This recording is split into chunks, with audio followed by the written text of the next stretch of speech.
Alright people, Peacemaker is back. This is last big draw DGO just landed, and the new season is supposed to connect what's left of the DCEU with James Gunn's new universe, but did it really work?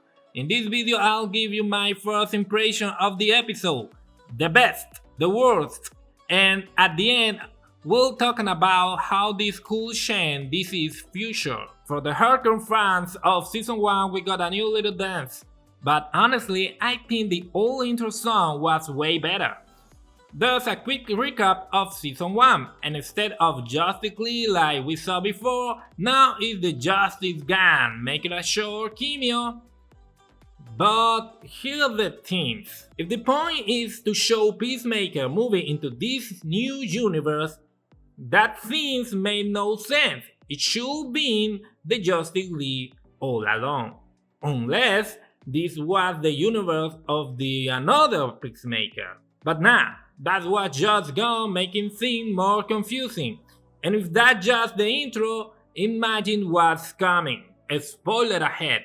They show update thoughts on all the characters, and honestly, their status is trash. Now, the good part? The comedy in the action scene, and listen, call it bias or whatever, but Emilia Harcourt killed it. She and Peacemaker are the best part of this season. Both are drowning in desperation, Harcourt losing her identity after losing her job. So now she just fights to feel something. And Peacemaker goes deep into emotion, like reuniting with his brother and father. There's this moment where his dad giving a small sign of love in another universe, and Peacemaker breaks down crying. Brutal. Then realize that in this universe, his real partner is Harcourt. Now the bat. Some of the comedy just feels dumb, and not the funny kind. At times Peacemaker comes off like a straight up idiot, which he isn't, so it feels off. And that scene at his house, damn! Not even a Spartacus show sex scene that explicit. It was borderline adult movie vibe. I get it's for grown up, but Gunn really pushed it too far. The most insert scene, but kinda obvious part, John Cena Peacemaker accidentally kills his alternate universe self. So yeah, he can easily take his place, but that would only make sense if we were still in the old DCEU. But remember, the intro already told us this Peacemaker always belongs in this universe, so that's it, more weird Gunn choice. And one more thing, I don't get why Gunn put Hot Girl on the same level as Guy Garnet. I get it, Guy can be a total asshole, but Hot Girl? Really? Anyway, drop your thoughts in the comments and check it out my review on Superman and Creator Commando. See you there, guys. Peacemaker has one of the most brutal scenes on TV, like not even Dexter, Hannibal, or maybe even Dahmer on Netflix dare to go that far. I don't know, I didn't watch that shit, I admit that. And it was so close to turning into full gore, and we will talking about that. But before that, let me breaking down the good, the bad, and my thought on episode 2 of Peacemaker. The good. The episode started a few months ago where we find out that Rick Flag Jr. was promoted to director of Argus 8 months ago. That means he was already director during Superman, but not during Creature Commandos. Once he got the position, he wasted no time. He asked for his own file and found out Peacemaker was the one behind it all. So he ordered him to be watched 24/7. But with Chris, he's still, let's say, in shock after what happened with his copy. The episode focused on Flat growing hate, while Chris finds a kind of a safe spot from all the trash in his universe, by hiding in the other one, of course. It's a super funny episode and we get the most epic fight ever, Eagle versus Lanston Flurry and his squad. And man, even though they're supposed to be elite, they're not matched for Eagle. Like a true savage dog, he wipes them out. Crypto, better watch out, you got a competition right now. And of course, give me a life, you understand the reference. We also get more from the side character. Adebayo having relationship problems, and Hardcore having a moment of reflection when Chris calls it out saying he knows she picked fight at bars. The bad. Okay, this one tricky. I don't know if it's good or bad, mainly the addition of Lanston. A little bit context here. He is soldier sent by Flap to keep an eye on Economos. Since Flap doesn't trust him because of his closeness with Peacemaker. Now, this character are already a parody of themselves, and they throw in a dude who's just a full-on hassle? It feels off. Like these characters are already a joke, so adding a bigger clown on top of that feels weird. That's why I'm asking you, is he the type of character you love to hate or just annoying? His jokes can be stupid, sometimes he's funny, sometimes he's not. What you think?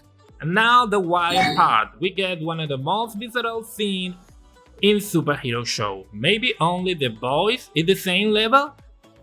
Basically, Peacemaker decides to take care of his copy in full Tony Montana style. He and his boy Adrian give us one of those what the fuck's moments. I know it's rated R, but honestly it felt unnecessary. They even put goofy music in the background making fun of it. Then, that scene where Chris tells off the alien who never say hi to him? I had to admit that part just was funny. For me, this episode is a 7 out of 10. It's fun, but some jokes cross the line into a straight up dump. It's not like Creature Commando, where every joke had timing and reason to be there.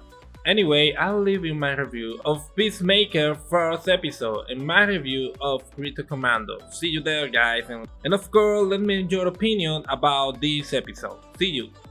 The best dimension ever. Chris is no longer the awkward guy with a messed up life. Nah, he wake up in the ultimate dimension. Here, he's not just like he's worshipped the most famous hero in town, a rock star with muscle. And the girl he's been in love with, she's not only his partner, she's crazy in love with him. Like head over heels. Sound like the hero dream, right? Who in their right mind will gonna go back home after that? And yeah, I'm gonna break down the best, the worst, and the biggest rumor so far that you can miss. The good. We see Chris living one day in this other dimension, where he finds out he is the most loved hero in town. We also get a flashback of Rick Flag Jr. It turns out he was actually her good lover before the event of Suicide Squad 2. I guess they add that for more drama in the whole impossible love story between Haircut and Peacemaker in the main universe. Like always, the episode brings that dark, raw comedy. In this new world, we even get a crazy scene with the rebel blowing out government building, and of course Peace takes them down with a brutal fatalities, until he decides to go back to his real world. But here's the twist, at that exact moment, Argus raids his house and takes it in one for all. They even bring a pro-Eagle hunter to try to wipe out Eagle. The bad. The biggest issue for me is that almost every character feels like an idiot. Even Rick Flag Jr. in this other universe was turned into a comedy god, and it's the same with everyone. It's like a copy-paste dumb behavior across the board. That's pulled me out of the story because it feels repetitive. Now the big rumor. The internet is going wild saying this new dimension is actually Earth X, a world where supremacy won, and all the heroes follow that dark ideology. That will mean Peacemaker could end up facing his dad and his brother in the season finale. Imagine that! He finally finds peace, love, and a real family in this world. And now he has to fight them. On top of that, it's rumored that Lex Luthor and Superman might show up in the series. What you think? For me, this episode is a solid 7 out of 10. If this rumor turns out true, we might get an emotional season finale packed with the cameos everybody waiting for. That's my review of the episode of Peacemaker, and don't forget to check out my breakdown of the last episode and my review of Alien Earth. See you in the next time. Bye bye. A life in a trash, the woman you love not only isn't in love with you, she sells you out to the one person who wants to end your life, and just when you try to breathe, a whole SWAT team showed up at your house to look you up. The only thing stopping you from running? The woman you love saying you still got a chance. Welcome to episode 4 of Peacemaker. Today we break down the episode through Chris' journey, his choices, his identity, and what these tell us about who he really is. Through tests. This episode throws Chris into the chaos. Economy speeding in Lanston's flurry face? Totally bizarre, but it shows how unpredictable his world is. And the truck scenes? Hilarious. Judo Master is back, adding comedy to the tension. Harcourt made a huge choice and betrayed Chris. While Economy does everything to protect him, Chris is forced to confront his fear, his values, and his own strengths. This is the hero journey being tested by life and discovering what loyalty really means. Betrayal in the stakes. But not everything works. For a mid-season episode, it couldn't be more intense. The contrast between Harcourt and Economy is great, but some parts feel slow. Michael Rookett as Eagle Hunter adds comedy but also reveals Peacemaker location at key moments. And honestly, Eagle might not make it through this season. Still, the episode is the perfect length. It leaves you waiting more without dragging. Chris' journey, he is about facing betrayal, testing loyalty, and discovering who he really is. That's what keeps it worth watching. So, what do you think? Did Harcourt go too far? Will Chris survive flag attack? Drop your thoughts in the comment and check out my last episode review and my series breakdown of Alien Earth, the show going head to head with Peacemaker every single week. See you there. A soldier, a friend, a son. Rick Flag Jr. goodbye isn't just another scene. It's a promise, a wound, and a warning. His father swore revenge on the one who killed his son.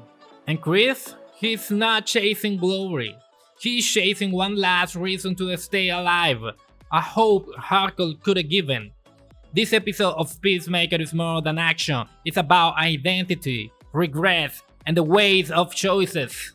In this video I'm going to talk about the best of Peacemaker episode 5 because it has a lot of emotional stuff and of course a lot of action, actually brutal action.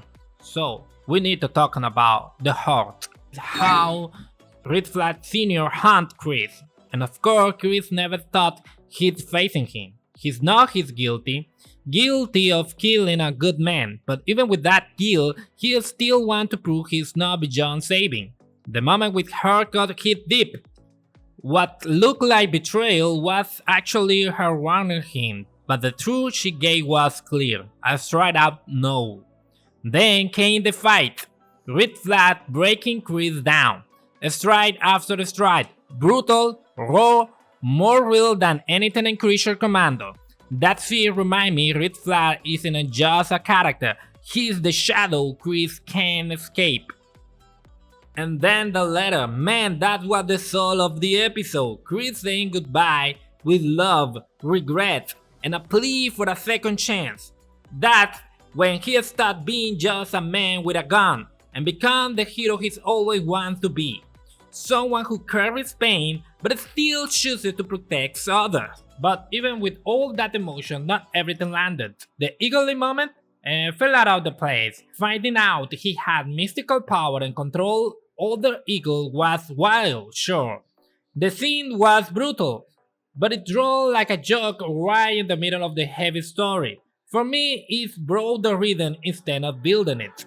And alright, I know that Eagle has a lot of fun out of there, but I don't know, it just breaks the rhythm for me. And alright, it's my perspective. Why it matters? The letter wasn't just for his friend, it was for us too.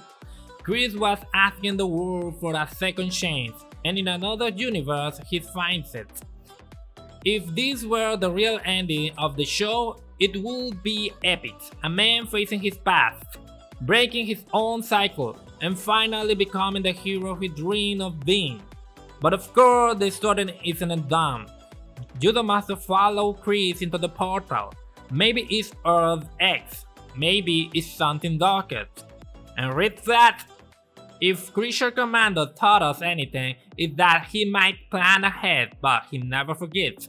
Jennifer Holland already confirmed them for the rest of the episode. A lot will happen. A lot will be revealed. And there will be many consequences that shape the future of the DCEU. So, tell me in the comments, how did this episode hit you? For me, it's an 8.5 out of 10. Don't miss my review of the last episode and my weekly breakdown of Alien Earth. Until next time, see you. I couldn't believe what I saw in this episode of Peacemaker. At first, Chris is living the dream, famous, love, finally happy.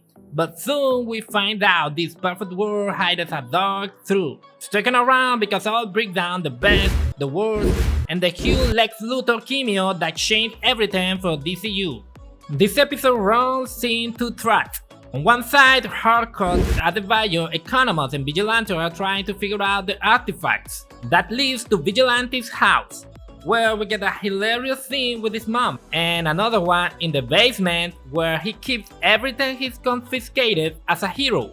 Meanwhile, Chris is enjoying his dream life, basically in love nest with hardcore too.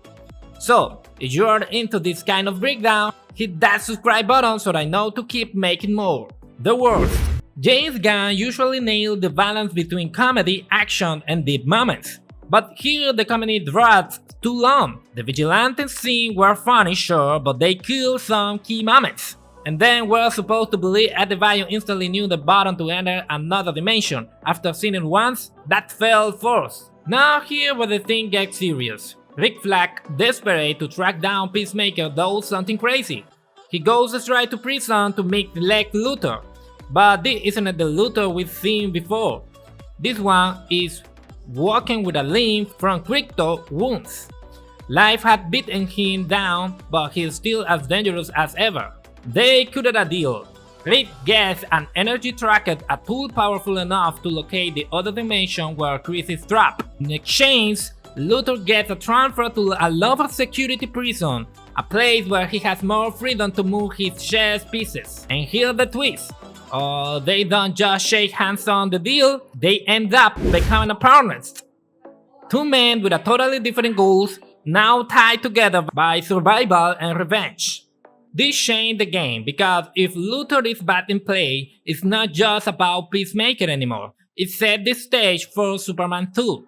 And the rumors going around, Superman and Lex might actually fight side by side against Brainiac. Imagine that! Your greatest enemy suddenly turning into your only ally. What you think? Could Superman ever trust Lex? Or this is just another setup for betrayal? Let me know in the comments. But the shock doesn't stop here. Chris' so-called paradigm isn't what it seems. That perfect world he's living on is actually a fascist world. So yeah, those are X rumors confirms. And it's not just Chris who's in danger. Adebayo is trapped in the hostile dimension. Economists captured by White Dragon. And now fans are asking, is this where we finally see an evil Superman from this universe show up? Because if that happens, it will flip the DCU upside down. Extra rumor for you. Since you stayed this far, let me hit you with the internet wildest theory. Flurry might actually be Martian Manhunter. Think about it. He acts way too weird, almost innocent. That very blindness thing, super suspicious. And when Red Flag asks him to wait, he just sits there, quiet, almost like he's observing in disguise. A Martian or just dumb? You tell me. For me, this episode is an 8 out of 10. The comedy something killed the mood, but the RX twist, the cliffhanger, and that massive Lex Luthor cameo, pure fire. And hey, don't miss my prior Peacemaker review. If you like this breakdown, check them out after this video, so you're fully caught up before the finale drop. See you there. The new episode of Peacemaker hits hard, funny, wild, and way more emotional than you'd expect. Even without a big cameo, the show knows how to pull you in. and hit you right in the feeling. It's the kind of episode that reminds you why fans love this show and why John Cena keeps proving he's way more than just a tough guy. In this video, I'll tell you the best and the worst of Peacemaker before its big season finale. The best. What really stands out in this episode is the emotional side.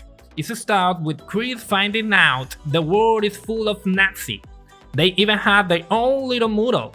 But in the true Peacemaker fashion, he never noticed. It's dumb, but that's what makes him human, I guess. I don't know. But well, not evil, just lost. So he and Harcourt make a run for it, trying to escape back to their universe. Meanwhile, Adebayo almost dies but gets saved by Judo Master, which starts a strange little alliance between them. Later, everyone meets up at White Dragon and Kid place, and in this version of White Dragon feels different. He is more human, trying to do what's right. Kid, on the other hand, he wants revenge for his brother.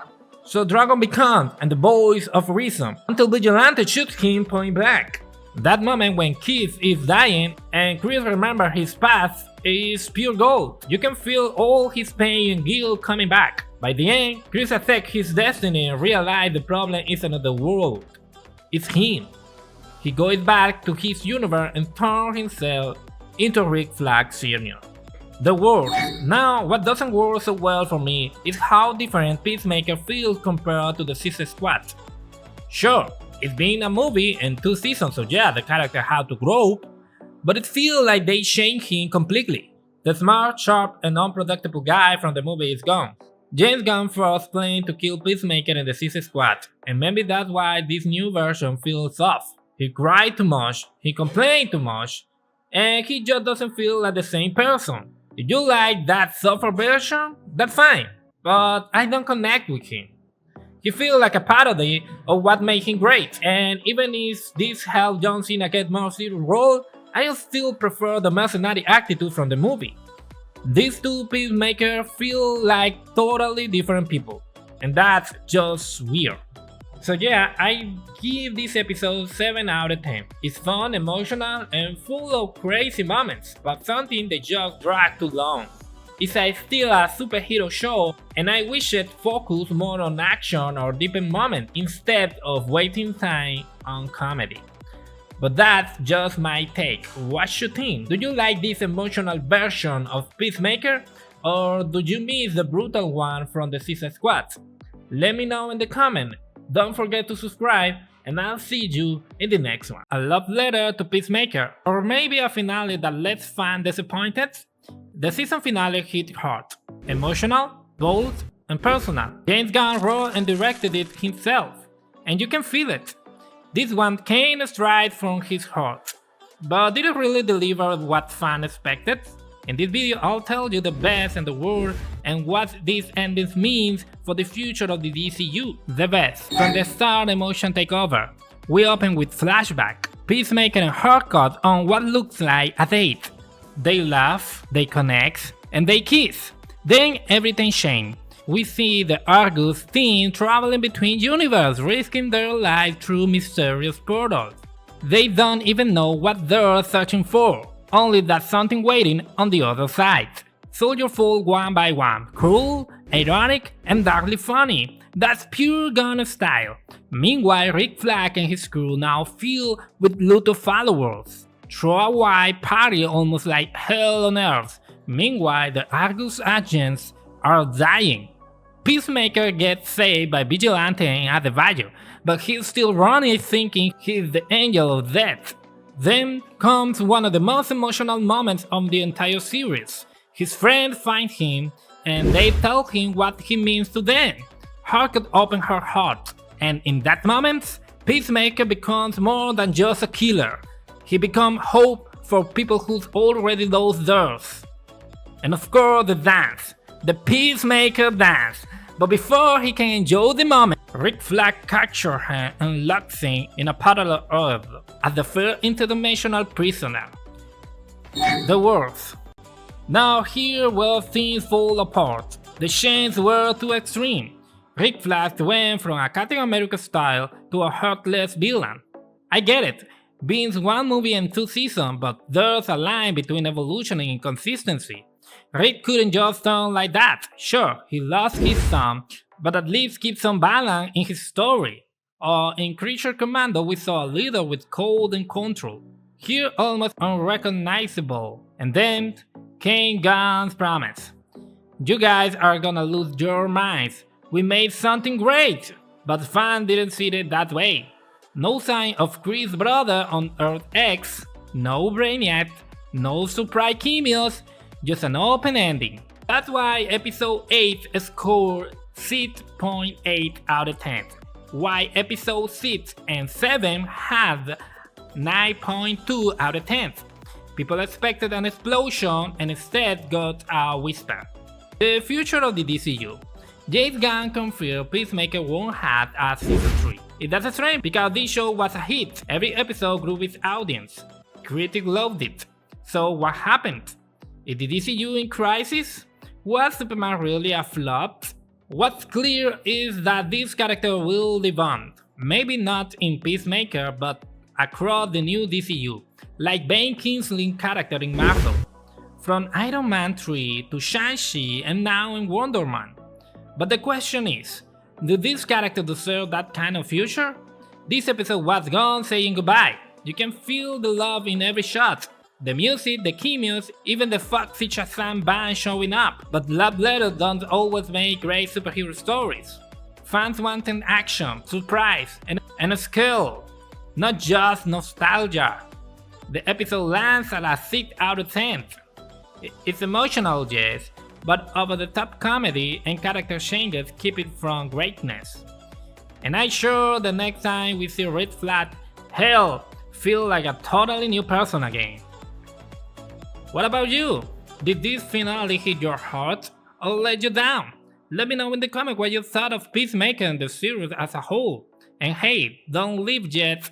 Click right here to watch my full review of Tron Ares. You're gonna love it. See you.